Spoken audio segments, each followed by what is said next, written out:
நம்மளோட இந்திய கடற்படை அதோட இன்ஸ்டாகிராம் மற்றும் சமூக வலைத்தளங்களில் வார்ஷிப்ஸை பற்றின ஃபோட்டோஸ் அண்ட் வீடியோஸை போட்டுக்கிட்டு இருக்கிற தருணத்தில் பாகிஸ்தானியர்கள் என்ன பண்ணியிருக்காங்க அப்படின்னு பார்த்தீங்கன்னா, அவங்களோட JF-17 அப்படின்னு சொல்லக்கூடிய போர் விமானத்தில் சீனாவோட PL-15 அப்படின்னு சொல்கிற ஒரு ஏர் டு ஏர் ஏவுகணையை பொருத்தி அந்த ஃபோட்டோவை ரிலீஸ் பண்ணியிருக்காங்க. அது மட்டும் இல்லாமல் பாகிஸ்தானில் இருக்கக்கூடிய நிறையவே டிஃபென்ஸ் அனாலிசிஸ் என்ன சொல்லிக்கிட்டு இருக்காங்க அப்படின்னா, சீனாவிலேருந்து ஒரு டிரான்ஸ்போர்ட் ஏர்கிராஃப்ட் முழுக்க PL-15 அப்படின்னு சொல்லக்கூடிய 200 கிலோமீட்டர் ரேஞ்ச் இருக்கிற ஏர் டு ஏர் ஏவுகணை வந்து பாகிஸ்தானில் இறங்கியிருக்கு அப்படின்னு சொல்கிறாங்க. ஸோ இன்றைக்கான காணொலியில் நம்ம என்ன பார்க்க போகிறோம் அப்படின்னா, இந்த பாகிஸ்தானியர்கள் PL-15 அப்படின்ற ஒரே ஒரு ஏர் டு ஏர் ஏவுகணையை வச்சுக்கிட்டு ஒட்டுமொத்தமாக இந்திய விமானப்படையை அழிச்சிருவோன்னு சொல்கிறாங்களே, இது எந்த அளவுக்கு உண்மை அப்படின்றத தான் பார்க்க போகிறோம். நான் உங்கள் ஆகாஷ், தமிழ் பொக்கிஷம் வழங்கும் TP டிஃபென்ஸ். முதல் விஷயம், பியாண்ட் விஷுவல் ரேஞ்ச் கேப்பபிலிட்டி அப்படின்னா என்னன்றதை நம்ம புரிஞ்சுக்கணும். ஒரு போர் விமானம் இன்னொரு போர் விமானத்தை விஷுவல் கான்டாக்டில் இல்லாமல், அதாவது அந்த போர் விமானத்தை பார்க்காமலேயே 50-60 கிலோமீட்டர்கள் தள்ளி இருக்கிறப்ப ஒரு ஏவுகணையின் மூலமாக அந்த போர் விமானத்தை சுட்டு வீழ்த்துச்சுன்னா அதுதான் பியாண்ட் விஷுவல் காம்பேட். இந்த பியாண்ட் விஷுவல் காம்பேட்டில் ஏகப்பட்ட ஏவுகணைகள் இருக்குது. 100 கிலோமீட்டர் ஏவுகணைகள் இருக்குது, 200 இருக்குது, 300 இருக்குது. ஒரு சில நாடுகள் 500 கிலோமீட்டர் ரேஞ்ச் இருக்கிற ஏர் டு ஏர் ஏவுகணைகள் வரைக்கும் டெவலப் பண்ணிக்கிட்டு இருக்காங்க. இதில் நம்ம ரொம்ப முக்கியமாக பார்க்க வேண்டியது என்ன அப்படின்னு பார்த்தீங்கன்னா, 100லேருந்து 200 கிலோமீட்டருக்குள்ளே இருக்கக்கூடிய BVR ஏவுகணைகள். ஏன்னா 100லேருந்து 200க்குள்ளே இருக்கிற ஏவுகணைகளால் மட்டும்தான் ஃபைட்டர் போர் விமானங்களை சுட்டுத்தள்ள முடியும். 300 கிலோமீட்டர் தாண்டி போகிற ஏவுகணைகளால் ஃபைட்டர் விமானங்களை சுட முடியாது. ஏன்னா ஃபைட்டர் விமானங்கள் ரொம்ப வேகமாக போகும். ஸோ அதனால் 300 கிலோமீட்டர் இருக்கிற ஏவுகணைகளால் ஏரியல் ரீஃபியலிங் டேங்கர்ஸ், ஏவாக்ஸ் இந்த மாதிரியான மெதுவாக பறக்கக்கூடிய பெரிய சைஸில் இருக்கிற ஏர்கிராஃப்ட்ஸை தான் சுட்டுத்தள்ள முடியும். ஸோ பாகிஸ்தானை பொறுத்த வரைக்கும் அதுக்கிட்ட ரொம்பவே பவர்ஃபுல்லான ஏர் டு ஏர் ஏவுகணைகள் இருக்குது. 2010 வருஷத்தில் அமெரிக்கா கூட ஒரு டீலை போட்டு கிட்டத்தட்ட 500 AMRAAM ஏவுகணைகளை பாகிஸ்தானி விமானப்படையோட F-16 போர் விமானத்துக்காண்டி அவங்க வாங்கினாங்க. உலகத்திலேயே ரொம்ப அட்வான்ஸ்டான ஏர் டு ஏர் மிசைல்ஸ் எல்லாமே பார்த்தீங்க அப்படின்னா அமெரிக்கன்ஸ் கிட்டையும் யூரோப்பியன்ஸ் கிட்டையும் மட்டும்தான் இருக்குது. ஸோ அமெரிக்கன்ஸ் கிட்டேருந்து வாங்கின அந்த AMRAAM அப்படின்றது பாகிஸ்தானுக்கு ஒரு கிளியரான அட்வான்டேஜை கொடுத்துச்சு. ஏன்னா அதே சமயம் அதுலேருந்து ஒரு 4 வருஷம் தள்ளி நம்ம ரஷ்யா கிட்டேருந்து நம்மளோட சுக்காய் Su-30 MKS காண்டி ஒரு BVR ஏவுகணை வாங்குகிறோம். அதுதான் R-77. இந்த R-77ஓட ரேஞ்சு வெறும் 80 கிலோமீட்டர் தான். ஸோ பாகிஸ்தானியர்களை கம்பேர் பண்ணுறப்ப நம்மளோட ரேஞ்ச் வந்து 20 கிலோமீட்டர் கம்மியாக இருந்துச்சு.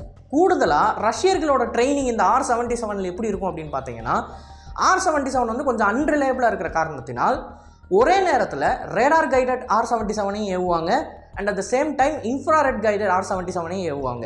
ஸோ 2 ஏவுகணையை ஒரே நேரத்தில் ஒரு ஏர்கிராஃப்டை நோக்கி ஏவுவாங்க. அப்போ தான் 2ல் ஏதாவது ஒன்று அடிக்கும் அப்படின்னு சொல்லி. ஸோ இந்த மாதிரி சின்ன சின்ன பிரச்சனைகள் அப்படின்றது R-77ல் இருந்துச்சு. R-77 வந்து பர்ஃபெக்டான ஒரு ஏர் டு ஏர் ஏவுகணைகள் கிடையாது. அதற்கு பதிலாக நம்ம யூரோப்பியன்ஸ் கிட்ட இருந்து, இஸ்ரேல் கிட்ட இருந்து இம்போர்ட் பண்ண பைத்தன், டர்பி மாதிரியான ஏர் டு ஏர் ஏவுகணைகள் தான் ரொம்பவே அட்வான்ஸ்டாகவும் AMRAAMக்கு நிகராகவும் இருந்துச்சு. இப்போ இது 2019 நமக்கு தெளிவாக காட்டுச்சு இந்திய விமானப்படை BVRல எவ்வளோ தூரம் லேக் ஆகுது அப்படின்னு சொல்லி. ஏன்னா பாகிஸ்தானோட F-16 விமானங்கள் நம்மளோட மிக்கை சுட்டு தள்ளிச்சு, அண்ட் நம்மளோட மிக் விமானம் பாகிஸ்தானோட F-16 சுட்டு தள்ளிச்சு. இவ்வளவு தூரம் நம்ம இழப்புகளை சந்தித்ததுக்கான காரணம் பாகிஸ்தானோட BVR கேப்பபிலிட்டி தான். இப்போ 2019லேருந்து இன்னைக்கு தேதிக்கு இந்திய விமானப்படையோட BVR கேப்பபிலிட்டி நிலைமை என்ன அப்படின்னு பார்த்தீங்கன்னா, அது அப்படியே டோட்டலாக தலைகீழாக மாறி இருக்குது. ஏன்னா முதல் விஷயம், R-77க்கு ஒரு அட்வான்ஸ்டான வேரியண்ட் ஒன்று ரஷ்யர்கள் டெவலப் பண்ணாங்க. இந்த அட்வான்ஸ்டான வேரியண்ட்டோட ரேஞ்ச் என்ன அப்படின்னா 120 கிலோமீட்டர். ஸோ 120 கிலோமீட்டர் ரேஞ்ச் இருக்கிற இந்த அட்வான்ஸ்டான R-77 வேரியண்ட்டை 2019க்கு அப்புறமா 400 நம்பரில் இன்டெக்ட் பண்ணுறோம். 400 R-77 அட்வான்ஸ்டு வேரியண்ட். இது நம்மளோட சுக்காய் Su-30 MKSக்கு போகும். அடுத்து என்ன பண்ணுறோம் அப்படின்னா, இஸ்ரேலோட டர்பி அப்படின்னு சொல்லக்கூடிய ஒரு ஏவுகணை. இது 100 கிலோமீட்டர் ரேஞ்ச் இருக்கக்கூடிய பியாண்ட் விஷுவல் ரேஞ்ச் ஏவுகணை. இந்த ஏவுகணையை தூக்கிட்டு வந்து நம்மளோட தேஜஸ்லையோ இல்லை ஜாக்வார்லையோ இல்லை சுக்காய் Su-30 இன்டெகிரேட் பண்ணலாம் அப்படின்ற ஒரு முயற்சியில் இறங்கணும். ஆனால் இறங்கினதுக்கப்புறமா நம்ம என்ன முடிவெடுத்தோம்னா, இதை விட பெட்டராகவே நம்மளோட அஸ்த்ரா மார்க் ஏவுகணைகள் இருக்குது, ஸோ அஸ்த்ராவே நம்ம இன்டெக்ட் பண்ணிக்கலாம் அப்படின்னு சொல்லி அஸ்த்ரா மார்க் 1ஓட இண்டக்ஷனை நம்ம ஆரம்பிக்கிறோம். அஸ்த்ரா மார்க் 1 2021 காலகட்டத்திலேயே கிட்டத்தட்ட 450 அப்படின்ற எண்ணிக்கையில் நம்மளோட இந்திய விமானப்படையில் இண்டெக்ட் ஆயிடுச்சு. அஸ்த்ரா 1ஓட ரேஞ்ச் என்ன அப்படின்னு பார்த்தீங்கன்னா 110 கிலோமீட்டர்.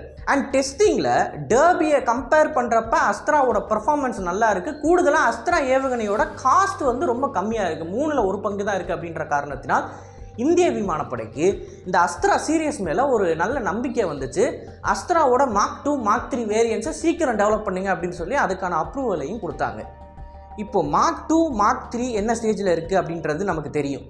மார்க் 2 டெஸ்டிங் முடிஞ்சிருச்சு, இண்டக்ஷன் ப்ராசஸில் இருக்குது. மார்க் 3 SFDR தொழில்நுட்பத்தை இன்னும் சோதிச்சு முடியல, அது இன்னும் 2 வருஷத்தில் இண்டக்ட் ஆயிரும். ஸோ 2019 அப்புறமா பாகிஸ்தான் கிட்ட நம்ம கிளியரான டிஸ்அட்வான்டேஜ் இருக்குது பிவிஆர் கேப்பபிலிட்டியில் அப்படின்றத உணர்ந்து அஸ்த்ரா சீரியஸ் உள்ள வருது, R77ஓட இம்ப்ரூவ்டு வேரியண்ட் உள்ள வருது.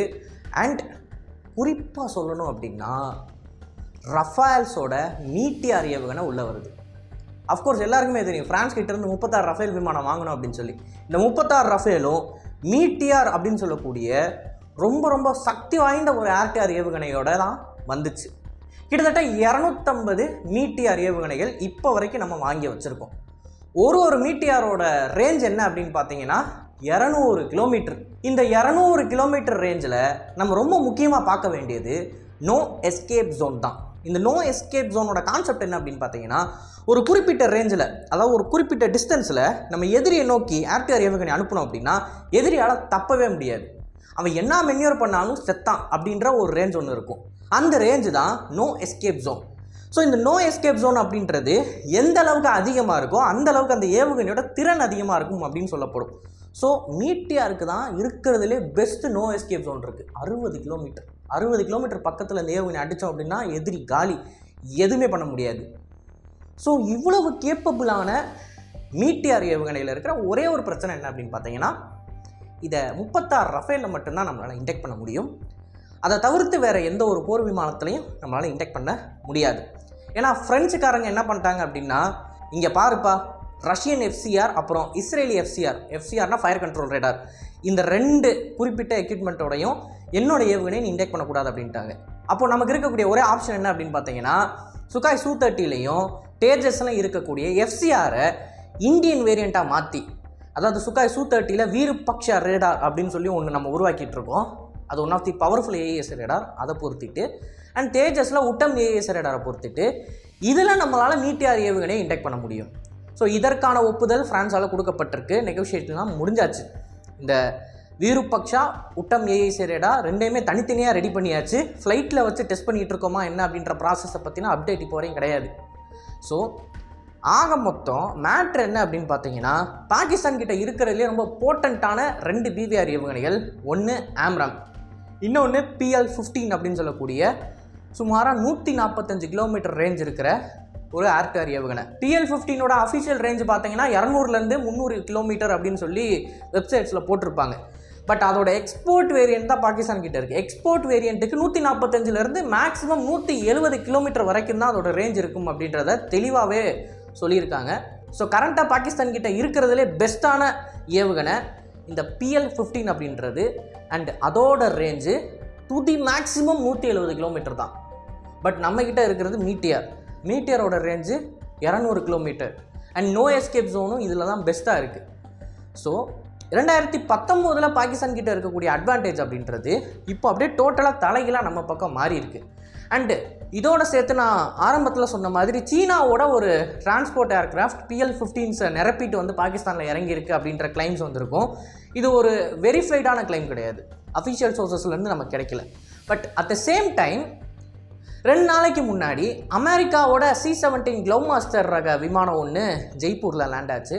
அண்ட் அதே மாதிரி இஸ்ரேலோட டிரான்ஸ்போர்ட் ஏர்க்ராஃப்ட் ஒன்றும் ஜெய்ப்பூரில் லேண்ட் ஆச்சு. இந்த 2 விமானங்களும் எதை எடுத்துகிட்டு வந்தாங்க அப்படின்றது இப்போ வரைக்கும் நமக்கு தெரியலை. பட் இஸ்ரேல் வெளிப்படையாகவே இந்தியாவுக்கு தேவையான ஆயுத சப்போர்ட்டை பண்ணுவாங்க. அண்ட் அமெரிக்காவோட ட்ரம்ப் அட்மினிஸ்ட்ரேஷன் வெளிப்படையாக பண்ணலை அப்படின்னாலும் பேக் சேனல்ஸில் இந்தியாவுக்கு தேவையான சப்போர்ட்டை கொடுத்துட்டு தான் இருப்பாங்க.